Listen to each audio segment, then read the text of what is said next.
Good afternoon and welcome to the South Africa House. Today we are hosting Anne van Zijl, whom will tell us more about You Strike a Woman, You Strike a Rock, a symbol of courage and strength of South African women as they face enormous challenges in their daily lives. Violence against women is staggeringly high in South Africa and has been called the second pandemic after COVID 19. About Anne. She started her career as an Afrikaans journalist 5 years ago at Network 24 and considered it the most enriching profession. She says it opens doors that would otherwise rarely happen and gives her the opportunity to be part of the greatest moments in her shared history. She comes from a small Boland town, Ceres, in the Western Cape, known for its snow in winter, juice production, and fruit export. She studied languages, including basic Dutch, and journalism at Stellenbosch University. Her trip to Amsterdam is her first time overseas, and although she loves the beauty of the Cape, she is ecstatic to explore more of Europe. Ladies and gentlemen, I present to you Anne van Zijl.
Okay.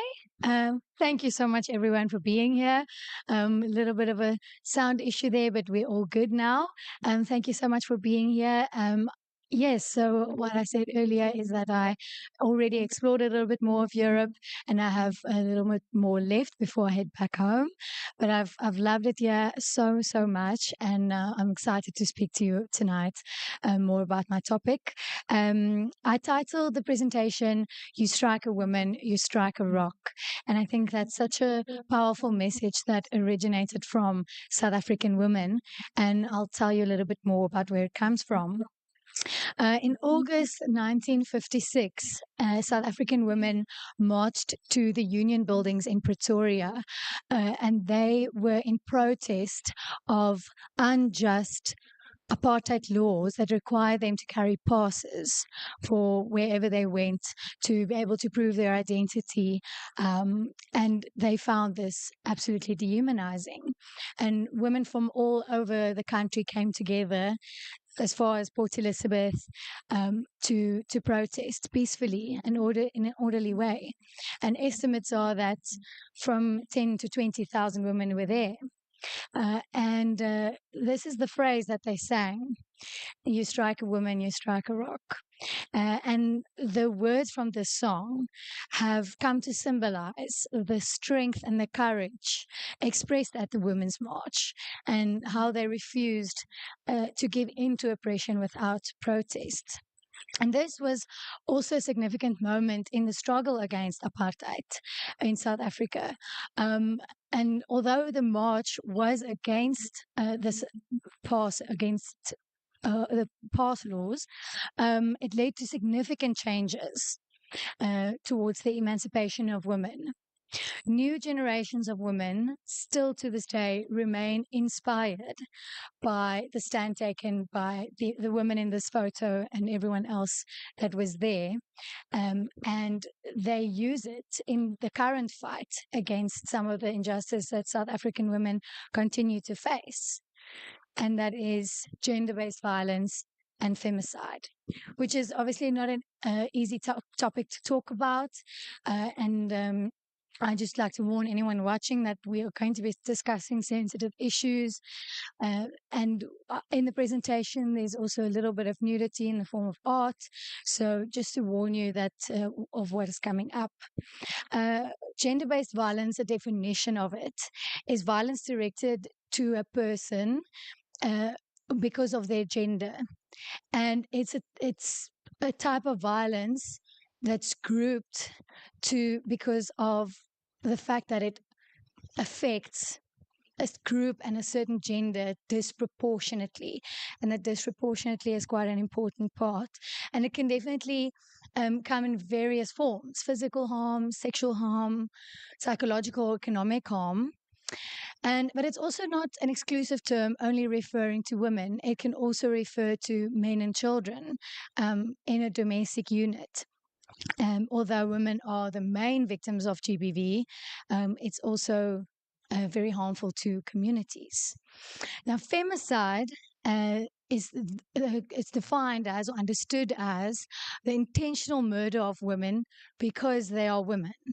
And this is also a crime usually perpetrated by men, but female family members may also be involved. And then most cases, sadly, and this is a massive problem, most of these cases, the partner or ex partner is the perpetrator, and it revolves ongoing abuse. And just a little bit of statistics regarding assault and violence in South Africa. This is recent statistics from Stats SA, where they talk about assault cases.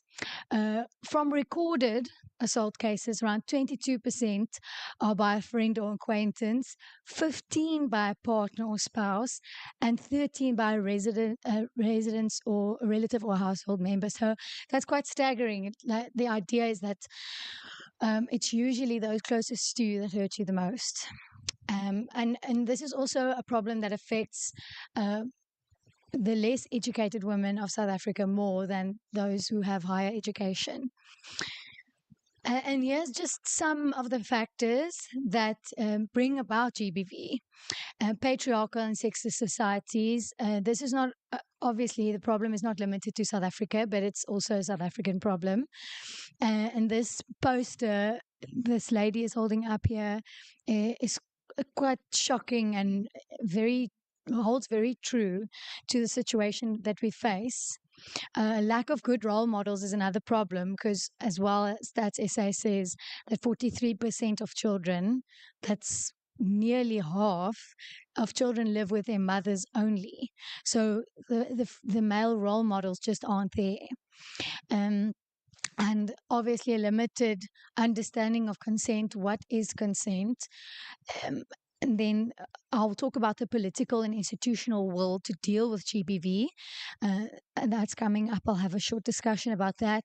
Widespread poverty and unemployment, and then blame shifting to the victim. So these are just some of the causes of it. There are way more, and some that are really, we're still struggling to understand fully. So I thought I would zoom in and talk about specifically 4 women that my colleagues and I have reported about. And as I say here, these are just some of the more well-known South African cases. They are unfortunately not the only ones. And it's not only adults that fall victim to this crime, it's also children. And I decided to focus on adults here, women in this case. And yeah, I'm going to just give a short summary of each of their stories. And I wish I could report in detail to you about everyone, but just because of the sheer numbers, it's just not possible. Firstly, this is a very well-known case. You might have heard of the Blade Runner, Oscar Pistorius, and this is his girlfriend Reva Steenkamp, who passed away in 2013 on Valentine's Day. She was a model, 29 years of age, and they dated. I think it was for approximately 3 months before the incident happened. She died on Valentine's Day, which is also so sad for a new couple, for a woman of 29 years old, so young. His story was that he was awakened from a deep sleep and heard an intruder in his home, in his bathroom. And he says he was feeling vulnerable because he wasn't wearing his prosthetic limbs that he also used to run and take part in Olympics.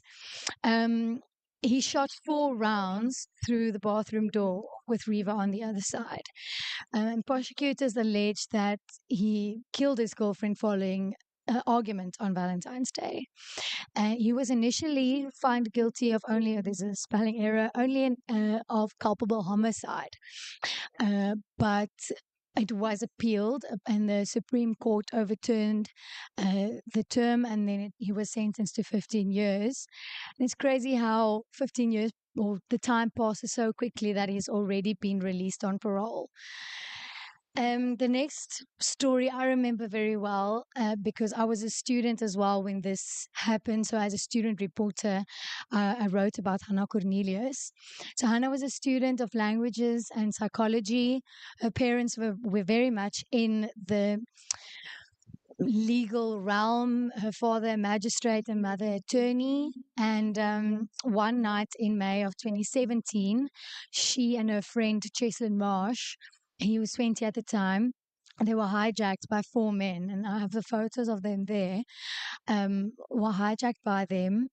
They drove a distance with all of them in the car, 6 people in the car. Eventually got out and seriously assaulted Cheslin with a brick and left him beside the road. But luckily, Cheslin survived the incident. Hannah, unfortunately, was not so lucky. She was brutally raped and stabbed in her neck, and she was left beside the road for dead. She died in such a gruesome way, and her story was covered by national and international media. So, 3 of the men were found guilty of rape, kidnapping, and aggravated robbery a year later in 2018, and each of them got 2 life sentences. Um, we move on to Jessie Hess. She was also a student, also died way, way too young, 18 years old.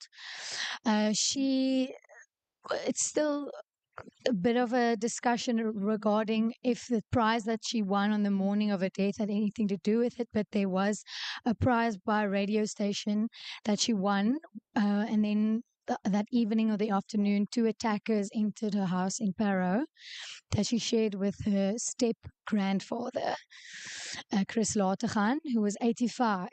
So they attacked an 18-year-old girl and an 85-year-old man. A sock and a pillowcase were shoved in her mouth, and her mouth was taped shut, and then she was raped. She was strangled to death, and her step grandfather as well. And then the house was robbed, all the stuff, all their belongings, and then it was resold. And the pictured attacker here was a far, like a distant relative of Jessie, which was also quite a traumatic detail to learn. And he had been released on parole at the time of the attack. So it just makes your skin crawl that someone who could have been apprehended earlier had perpetrated such an act. And the guilty finding in this case took a lot longer. It took 3 years. And then he received 2 life sentences. And the last case was also a very, very impactful case, also in 2019, so just a few months from Jessie. And the date of this attack, it's also incomprehensible because that's my birthday, the 24th of August. And while I was out celebrating, this was happening to Uyinene Mlitwana. So she's a film and media student of 19 years old. She innocently went to the post office to collect a parcel. And the worker, pictured here, Luyanda Puerta, he told her that the system was offline, which is a very common excuse or thing for South African public workers to say. So she didn't expect any or think weird of it. But he told her to come back late in the afternoon, although the post office closed at 1 p.m. But then she did arrive after the closing time, and he locked the door behind her when she entered. Then he raped her and tried to strangle her before ultimately bludgeoning her to death. But it is also well documented that Uyinene put up a major fight and she did not go easy. So this was an immense struggle before she went, but she was just no match for a paperweight that he used to knock her unconscious with. This is also traumatic because he left her there in the post office building until the next day when he returned, and he picked up her body and drove her to a nearby field where he doused her body with petrol and set it on fire. He pled guilty to the crime, and yes, in the same year, he received 3 life sentences. And I remember seeing him in court as well. Just no facial expression, hiding from cameras, from the media. Yeah, quite a heavy story, all of these women.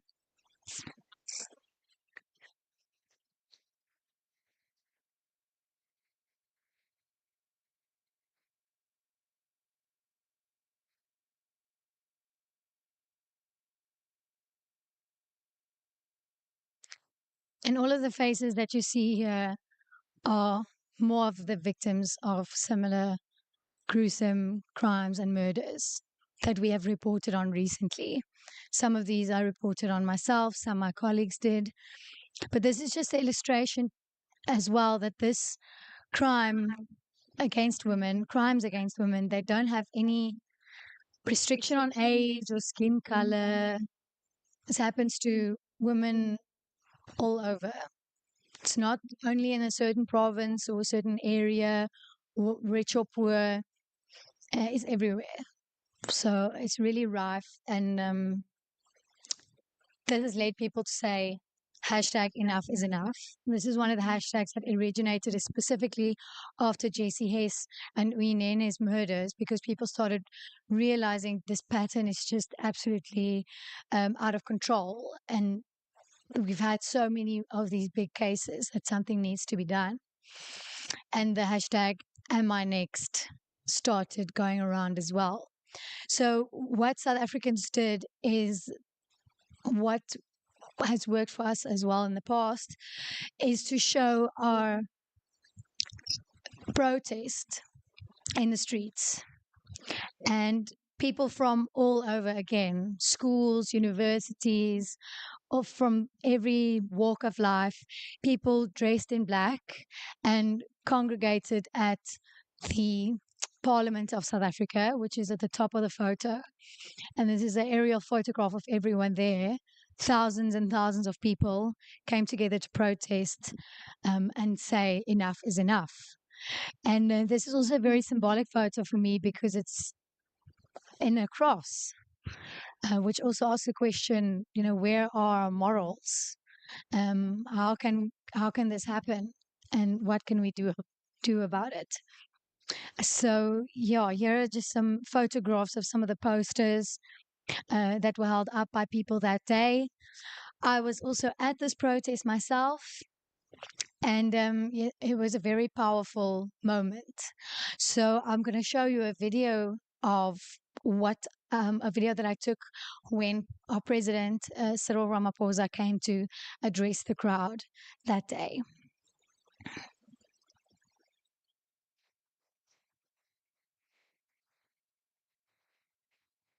But I want to thank you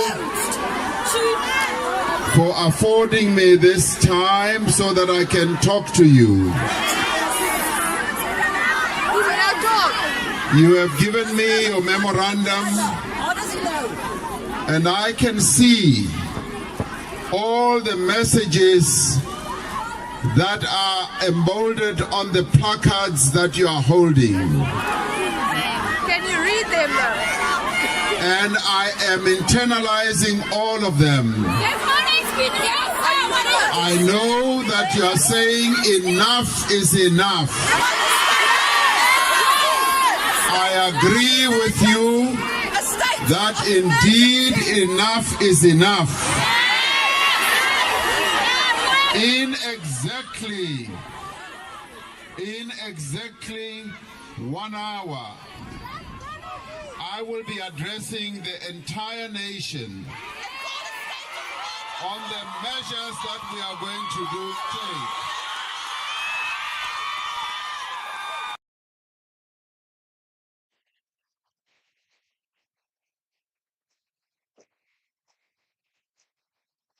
So President Ramaphosa on the 5th of September 2019 made a speech where he said, I address the nation as president, but also as citizen, husband, and father of my daughters.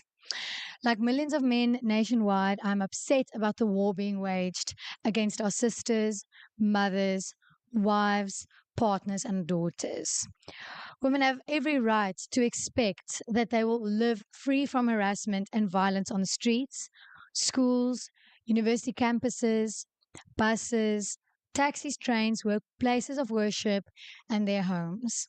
And he also announced that Finance Minister Tito Mboweni will be asked to release additional funds for the government to campaign against gender-based violence. So here are some of the measures that he announced. 11 new dedicated sexual offence courts to be added to the existing 92. So courts that will specifically focus on these kinds of crimes. The National Register with names of perpetrators to be updated and made public, just like in America, where people have the right to know of sexual predators in the area. All bail and parole applications will be opposed, which I would believe would be standard. Rehabilitation programs in prisons increased because, as we saw, the rehabilitation programs clearly were not sufficient. In the case of Jessie Hess, for programs for the prevention of gender-based violence to be extended into schools, communities, and workplaces. So quite a few measures put in place to tackle this. But after those announcements, I still had to write 2 front-page stories about crimes against women and murders in their own homes. In the one case, Lynette Volschenk was brutally murdered and her body was dismembered in her apartment by someone who stayed in the same apartment block as her. In the other case, this lady's house was also broken into and she was murdered, but only a few small belongings were taken. There is CCTV footage of the person walking around in the area of the house, but they've never been arrested. So here is just a small video of when COVID-19 hit South Africa and Cape Town and the reaction of the president when it came to gender-based.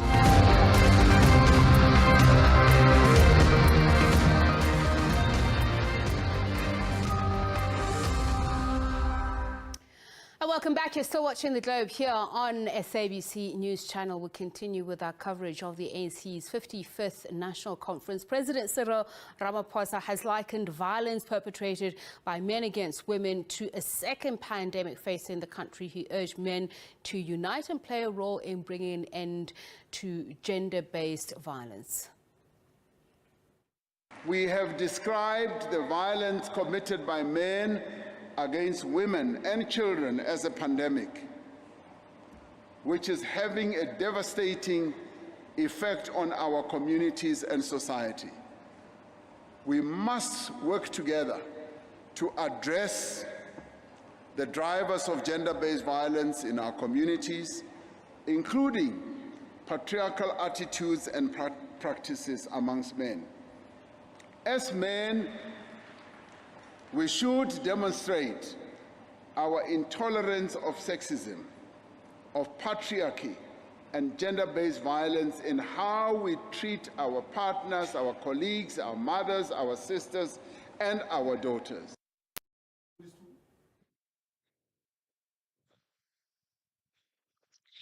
Uh, And yes, those were some of the steps announced. This part of the speech where our president called gender based violence and femicide a second pandemic, which a lot have agreed with. But here are just some more statistics of how things are currently looking in South Africa. These are the amount of murders that have taken place in the country since 2012, 2013. And unfortunately, the number is the highest that it's ever been. This it's taken a dip in 2020 to 2021. That can be attributed to COVID-19 and lockdowns and pandemics, but it's just come back in full force, and the risks are even higher than they were before. These are very recent crime statistics that were published a few days ago. They show that murders, attempted murders, and serious bodily harm has increased, as well as carjackings. But there's a slight positive downturn in rapes. This is only from October to December of 2023.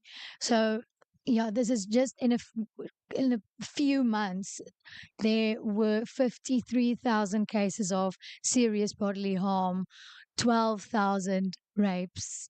I mean, these numbers are staggering. Obviously, our country is a lot bigger than the Netherlands. We have a larger population, but it's still extremely worrying numbers. And I thought here I would tell you a little bit more about how I personally think of it, how I navigate this landscape back home, and the question that you keep asking yourself, am I next?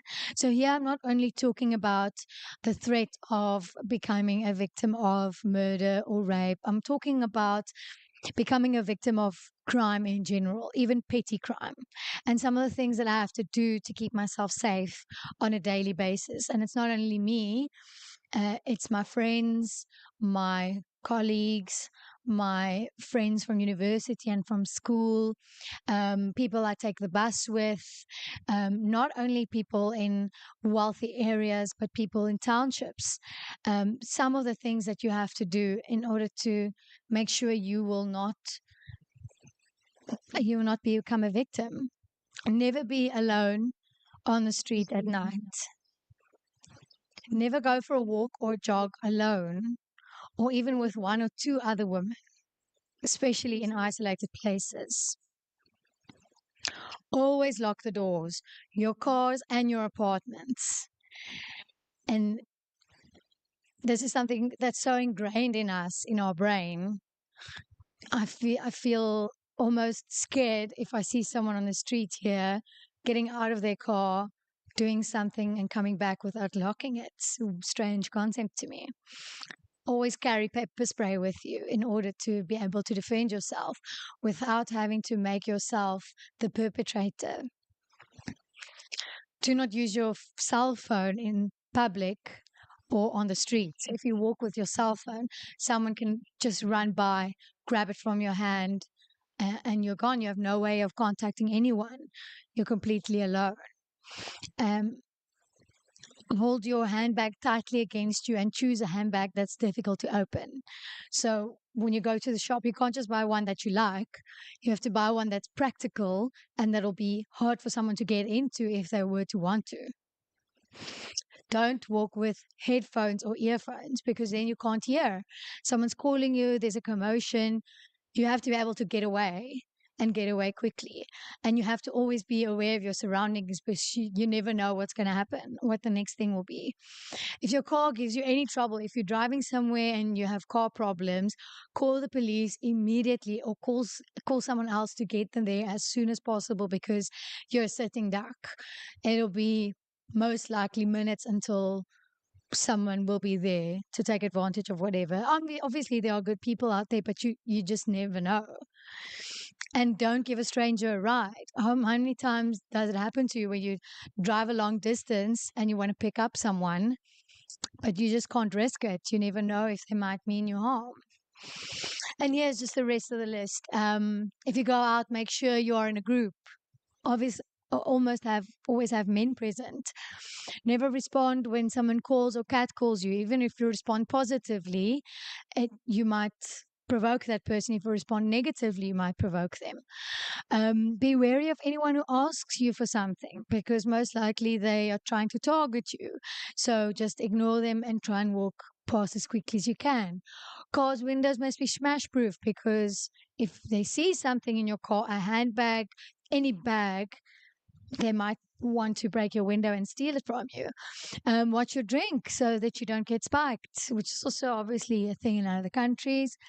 Do not rent an apartment on the ground floor, because it's easier to get access to if there were to be a break-in. If someone's following you, stop and turn around and walk the other way, either to make them aware that you see them or to escape them. I've actually been chased by someone down the street, and it was a horrible experience. Don't have a fixed routine that anyone can predict, because if you have someone, maybe a homeless or someone with a lot of time on their hands, watching your place, and they see that every day you're carrying a laptop bag with you at 7 a.m., they know that that's the time that they can strike, and you will have your property with you. So I would, for example, some days I'll take the bus, some days I'll drive my car, some days I'll have a lift with friends, some days I'll start the day later, on some days earlier, just so I don't have that routine. And do not share personal information on social media. No identifiable information, because you never know who's tracking you. So then I decided I would like to talk a little bit about how we use art, not only as South Africans but internationally, how we use art to protest this, because it's such a important topic, and a lot of the time art is such a great outlet for us to express ourselves, create awareness, and bring people together, shock them. Whatever the intention is, using art can be very useful. This is a performance by Karen Besser from 2017. This is her herself. She wrapped her head in a South African flag with some blood, saying "My body, my life," and she just talks about how what she meant with this installation, saying that anyone close to you can be abused. They might be fearing for their lives. It can be someone that you work with, can be someone that you know, can be a friend. Doesn't necessarily have to be you. So yeah, that's just how she expressed it. This here is a poem that was written by Veronique Jeftas, which is a very well-known poet. I'm going to read it to you in to the best of my ability in the accent that she wrote it in. And the title is the same as the name of the girl that I spoke of earlier, Uinene Mretwana. Die man wat die koeie melk, hy maak die balies vol. Die balies loop dan oor tot binne die poskantoor. So the implication of this poem is that sexual violence has become so common in society that it sips over to public spaces like the post office, where she was attacked, and the insulting word for woman, cow, is used here in this poem. Here we have another piece of art. Nkofila was her name, just about a woman that a sex worker that was murdered by a well-known painter and photographer, and how people seem to focus more on him, the perpetrator, than the victim. And she wanted to bring attention to that. It has a good ending where he was convicted of a murder in 2017. This is a play by Elsimi Zietsman, which is called Femme is Fatale. I really like that title. It's very smart. And it was based on real cases, real stories of real people. I watched this live at KAK&K, Kleinkundige Nasionale Kunstefees, and it's really moving, and yeah, it's really stayed with me ever since. It's a cabaret. And she focuses on three characters. One is a lady who feels like an old prune after her husband of 30 years left her for a younger woman. The second is Leon, who is a young boy who knew from a young age that he was trapped in the wrong body, where he saves every cent to pay for hormone therapy. And then the third is Kiani, who cleans houses and dreams of studying beauty therapy.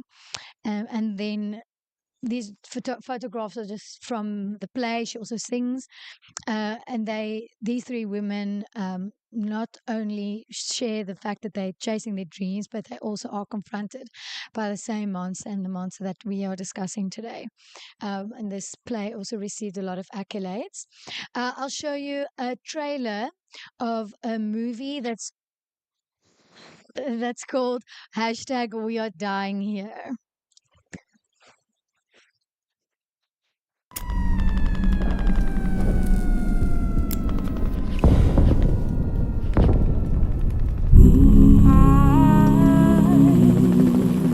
Thanks for the hashtag. But there's no time to tweet. Even in parliament and court, where they're in the business of cooking laws to serve justice to the vulnerable. But first, a few questions to establish your innocence. Did you say no? Do your clothes say no? Your life? Your values, your virtues? How long have you lived as a no? Because what matters is not what you say, it's what he believes he heard.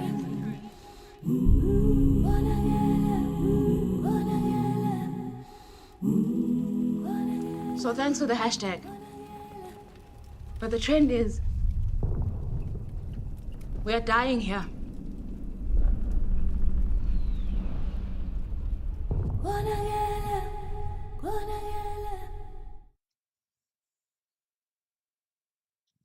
Yes, and that film was also conceptualized as well by well-known South African Sia and Rachel Kulisi, and it was released as a short film, and I'll encourage you to watch it.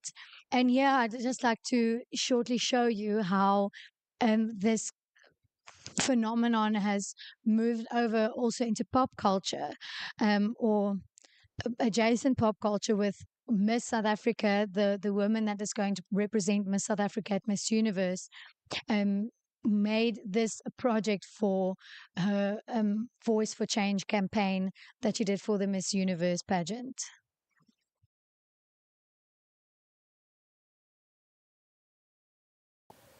Tsegofatsopule, 28, 8 months pregnant, murdered, her body hung from a tree. Luyanda Nkambule, 29, murdered in her own home. Nompumulelo Tsaka, 45, murdered, her body discarded in a dump. These women died on the same day, the 4th of June 2020, and were 3 of 8 women brutally murdered by men that day. A woman is killed every 4 hours in South Africa. Every 4 hours. The human rights organization, the Center for Constitutional Rights,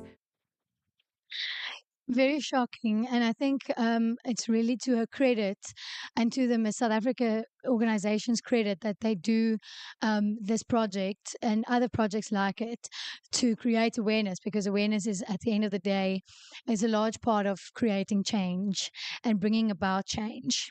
But I'm ending this off as well with, again, with the saying, you strike a woman, you strike a rock, because I believe that we as South African women remain strong, remain hopeful, we remain empowered, and we can overcome any challenge. And with all the amazing work done by so many organizations and also by the government, I believe that we can make positive change in the lives of every woman who has been a victim, and in preventing more victims in the future. So I'd like to read you finally a poem by one of my favorite authors, Ankie Krog. This is an older poem. She has recently done quite a few works on this topic, but this has been my favorite for a long while, and I'd like to end off with it. Ek staan op 'n moerse rots langs die see in Paternoster. Die see slaat slingers in die lug. Liggroen skyn. Onverskonke kyk ek elke donderse brander in sy gat voor hy breek. Die rots sidder onder my sole, my bobeenspiere bult, my bekken smy die aangeleerde gelate knak uit haar uit. Se moer, ek is 'n rots, ek is 'n klip, ek is 'n duin. Helder swing my tiete die koperklep geluid. My hande pak moordpaai en bekpaai. My arms skeer ekstaties bo my kop. Ek is, die Here hoor my, 'n vry fucking vrou. Dankie. Thank you so much for everyone that tuned in today, everyone that's here in person. I really appreciate it. Please let me know if you have any questions for me. You're more than welcome to type it in YouTube. I understand that there's a spot for you to type it. And if anyone here would like to ask a question, you're more than welcome to do so. I really appreciate it. I do understand it's quite a heavy topic, but I think it's an important one that we need to talk about. We need to talk about more often, because the more we bring it to light, the more change may come. So thank you so much. And I hope you can check out some of the works that I mentioned here, especially this one, hashtag We Are Dying Here. It's available online, I believe. There's also a Facebook page that you can check out and see what they have published recently about where you can watch it. But I'd really recommend checking that out. Thank you.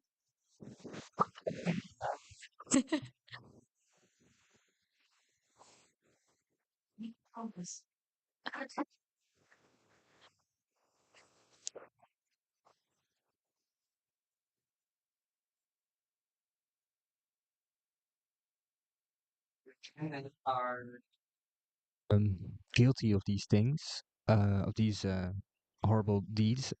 There, you mentioned that they're often not um, been like they're not.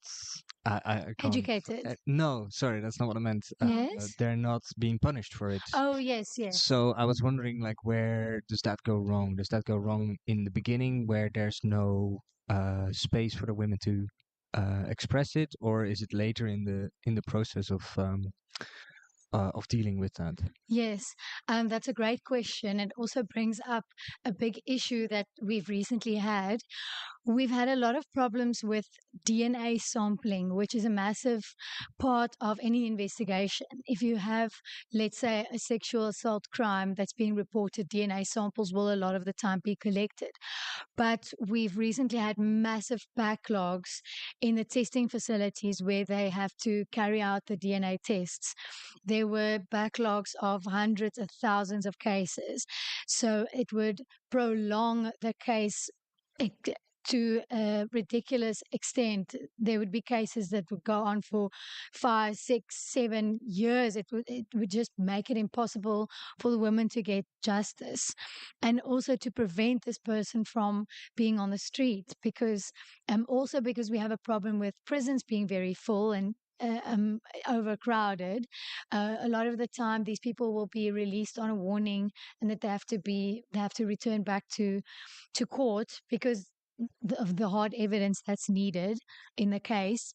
And then it just stretches out the process way too much.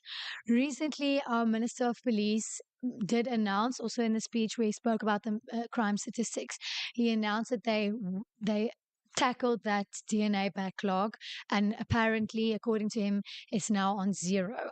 So we are hoping that that will also make a positive impact on the speed that the cases are handled and the way that justice is carried out. Yeah. Thank you so much for your question. Anyone from the web? Okay, perfect. Okay, if that's everything, thank you so much for tuning in. Have a wonderful evening.